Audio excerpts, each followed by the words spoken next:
Ladies and gentlemen, welcome to the Mailbox for the 12th of January 2012. My name is Totalbiscuit, bringing you your daily dose of community interaction, gaming discussion, and all that good stuff.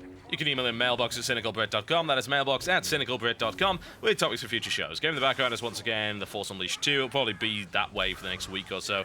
I'll probably go back to just playing a game for a week or whatever, and then going on to another one. It's a bit of a pain in the ass to swap games all the time, especially when I suddenly realize something goes wrong with them. For instance, I wanted to put Assassin's Creed Revelations in the background of this, but the multiplayer keeps crashing. It's infuriating. Ugh, so I can't really do anything with that. Anyway, the first email comes in from Sam that says this: my question is very short and simple. Razer recently showed off Project Fiona, a high-end gaming tablet designed for what they say is hardcore PC gaming. The concept looks cool and it even got me a bit excited. Do you think this device has any potential to become a good mobile platform? Do you think it has a future? Or do you think they should sell the controls and offer services to iPad or other tablet owners like OnLive? Personally, I think it's rather strange considering the controls of the device are closer to console gaming, but it looks better than another PSP. Does it though? This thing is huge. Have you had a look at this thing? It is quite large. It's very, very bulky as a result of the controls here. Now, one has to assume that you can actually remove the controls, because carrying that thing around with those two big stonking controls, which is the Razer Hydra, by the way, I believe that's what they made it out of. They basically took two of the left-hand side of the Razer Hydra, the control pad and the buttons, and modified it and then stuck that together. This thing is... it's not as big, I suppose, as you might think. As far as I can tell, it's not as large as an iPad, but it's got a lot of more bulk to it because of the controllers there. So I have a feeling carrying it around would be difficult. Plus, I can just see the thing getting very easily damaged. And there's two analog sticks sticking out in a bag, for instance, that would get knocked around all over the place. So I have to imagine that you can simply remove those. I'm sure the idea of a fairly powerful PC-based tablet gets quite a lot of people excited because, of course, PCs do have app support, and that's perhaps the greatest problem that other tablets have had up to this point. They don't have the kind of app support that iOS does. A Windows tablet would, because it's got all of these apps that are available for the PC to start with. So the concept seems fairly sound, but I just think there's going to be massive amounts of problems with the execution. The first and biggest issue that I've got with this thing is it talks about hardcore PC gaming and yet doesn't have the controls to support hardcore PC gaming.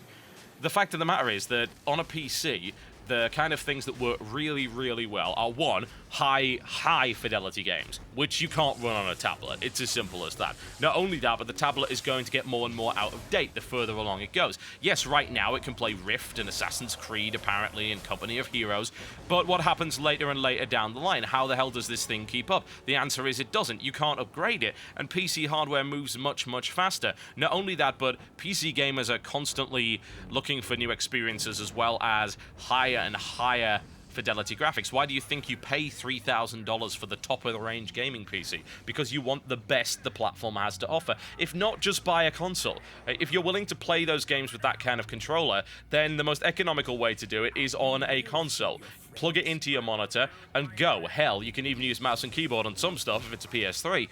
So I don't see the point. Why would someone that's into really high-fidelity PC games be willing to go down to this tiny tablet thing? And if they really want a high-fidelity portable gaming experience, they'll be looking for a gaming laptop. It's like, where am I going to play this thing? Have a think about it. Do I take it to school with me? Maybe. Do I really want to take something to school? It's probably going to cost $1,000 plus. I can't see this thing costing less than an iPad. And iPads are pretty expensive to begin with. I don't know what people do at school anymore, but I can't imagine that people really bring iPads to school. I mean, just the concept of getting my iPad is the top-of-the-range iPad, and it costs, what, £600? It's insanely expensive. And do you really think that anyone would want to take something like that to school with the risk of it being either stolen or damaged? It's nuts. But then again, I suppose people take their iPhones to school, so maybe not. But what else are we talking about? You could take it to work, I suppose, to game on, but if you really, really want to game at work, you can just bring your laptop and do that with that. How much cheaper is this thing really going to be than a gaming laptop? I can't imagine it's going to be that much cheaper. There was a lot of speculation on price of the Switchblade, and we still have no idea about that. And the stupid thing is the Switchblade looks like it's going to be outmoded by this thing, because this thing looks to be more powerful than the Switchblade is, and yet is around the same kind of size. I don't know how much money Razer have, but they are actually basically the mad scientists for gaming. And I do kind of appreciate that, because it's nice that they are innovating in terms of form factor and crazy stuff like that, but this whole PC gaming isn't dead thing and then putting out some ridiculous, nonsensical device is kind of getting on my nerves to this point. The Razer Blade, for instance, that big $2,700 gaming laptop, was put out as the savior of PC gaming. Don't be absurd. That thing is so underpowered for what it is, and really has no innovation whatsoever aside from that little touchscreen pad, which even then I don't see as all that useful, because you've got to stare at the sodding thing.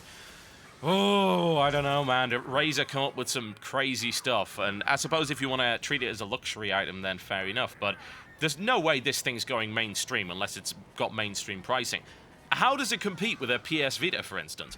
I've seen the graphics of a PS Vita. They are impressive. They are better than this thing, I would imagine. And this thing cannot possibly run these games at very high detail. It doesn't even have a dedicated, discrete graphics device within it. It is relying on the integrated graphics of the i7, which are fairly good, don't get me wrong, but we're talking about the integrated graphics of a mobile i7. Really, how good do you think those games are actually going to look in comparison to a PS Vita? And then the PS Vita has a ton of developer support behind it. They're creating games specifically designed for that platform. And then you talk about this, whereby people are not creating games specifically designed for it. You're going to have an inferior experience on it. And honestly, look at the controls. You can't play RTS on that. You can't do it. You can offer this multi-touch screen, fair enough, but how the hell are you supposed to properly operate the thing? Can you hold the thing by one controller and then use your fingers on the other without it tipping over, without you losing balance on it? I don't think you can. I don't really see this happening. And this does not solve the problems of PC gaming. Razer has this insane idea that they could solve all of the woes of PC gaming.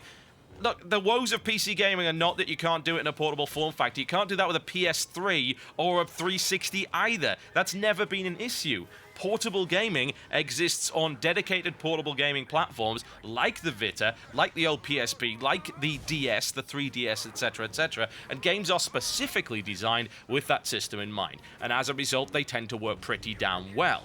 All of the kind of games that I would really want to play on the move also require a mouse and keyboard to really operate properly.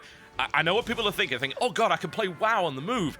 But you can play it with a double-stick controller, and that isn't optimal to begin with. You need a ton of hotkeys to really run that game properly. What, you're going to put a virtual hotbar down the bottom and you're going to have to thumb the various abilities?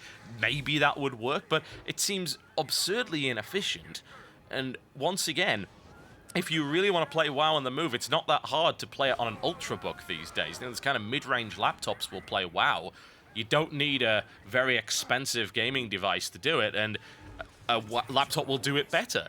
And you're thinking, well, a laptop's, very bulky or whatever. But the thing is, you carry a laptop around for other reasons as well. This is why smartphones are really popular, because they can replace other devices.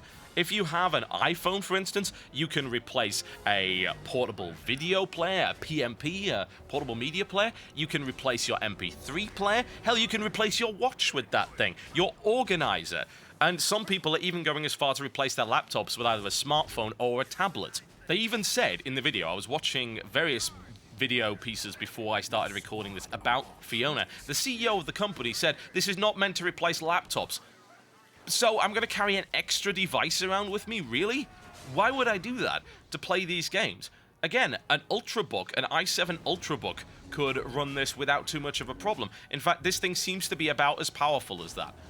Yes, it's more portable, but in what scenario am I going to use the thing? We have to come back to that point. It seems incredibly niche. It really, really does. And again, I'm very, very worried about the lack of upgrade potential here. I really am. It can run games now, but what about a year down the line? I mean, this thing is probably not going to come out until either the end of this year at a minimum or next year. And then what games do you want to run on it at that point? You can't future-proof a device like this. You simply cannot do it. And of course, the more powerful you make it, the less energy efficient it's going to be. It's going to burn through batteries. This thing is smaller than the iPad. I can't imagine the battery power on it can be all that amazing.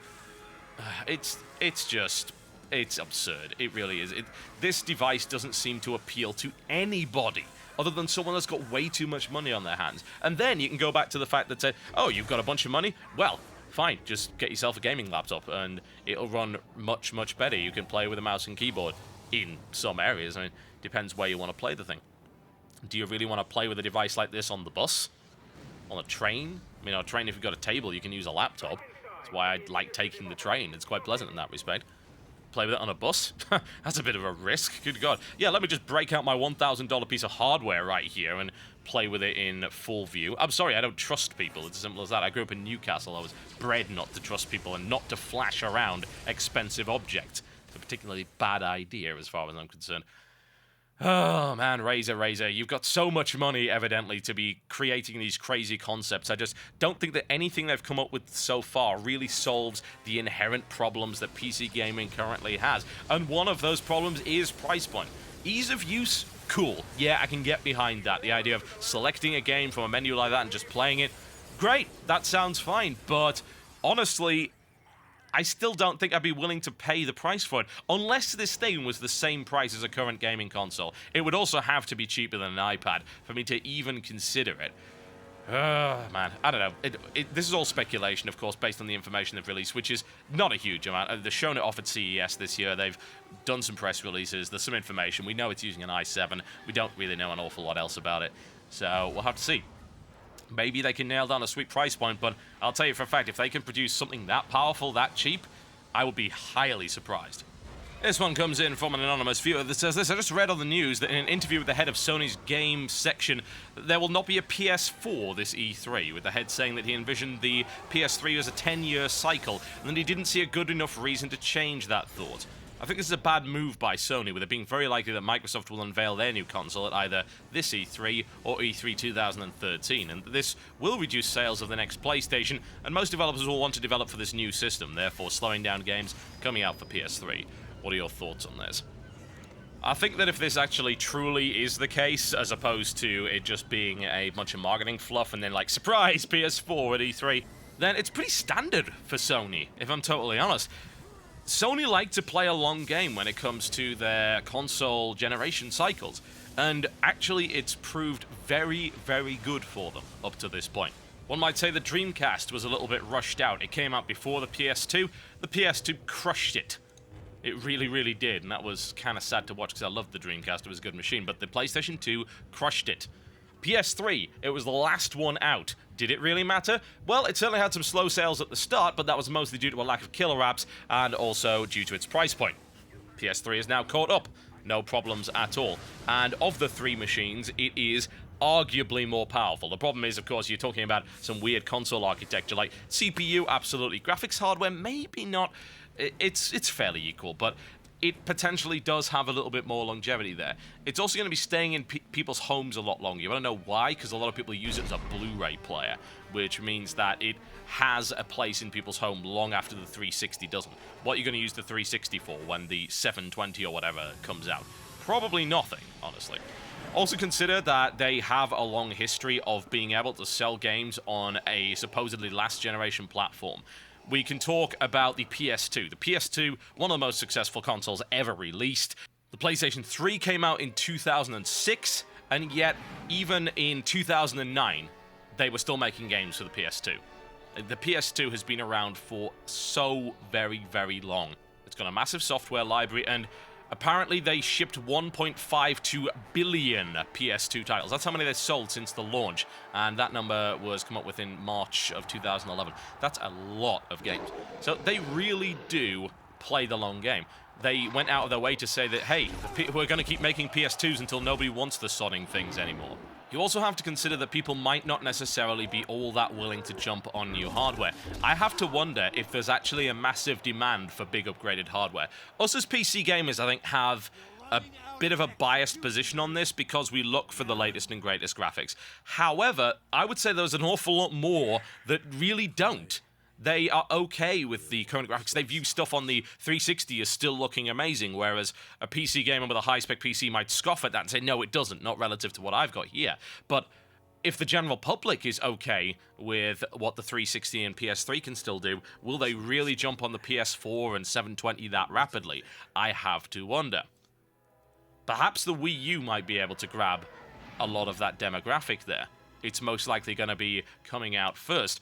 And the Wii U's kind of weird because the Wii brand has appealed to casuals, but the Wii U has a lot of power under the hood and actually has a lot of hardcore games on it. They're trying to sort of bridge the gap, I feel. This is actually what they said, if I recall correctly. They're trying to bridge the gap between the two. I have to wonder if people will jump on that all that much. I mean, obviously, I'll grab one, and I'll grab all the new consoles when they come out, but I have to wonder how many hardcore gamers will be looking to try and grab a Wii U. I mean, I think the brand has actually hurt Nintendo to the point where they can't release hardcore games on the Wii and actually expect a lot of success.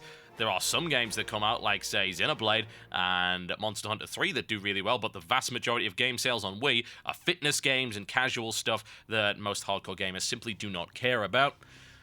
Next generation of console is going to be very, very odd.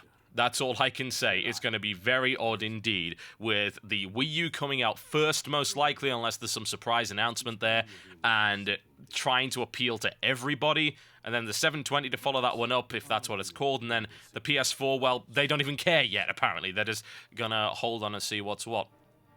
But I think Sony are in a good position to make that work, because, as I said, if the PS2 is anything to go by, there'll be at least another 3 years of longevity out of the PS3, and people have a reason to keep those damn things because of the Blu-ray player. So they're not going to be throwing those out of the house. And bear in mind, the Wii U does not have Blu-ray capability. We don't know about the next Xbox, but the Wii U does not. So, honestly, from a business standpoint, I think Sony's got the right idea. I don't like the fact that it's going to be holding back gaming tech somewhat, because this generation has dragged on for frickin' ever, but regardless, I think that it's solid from a business standpoint. Alright, folks, that's me done for the day. Thank you very much for watching the Mailbox, and I will see you next time.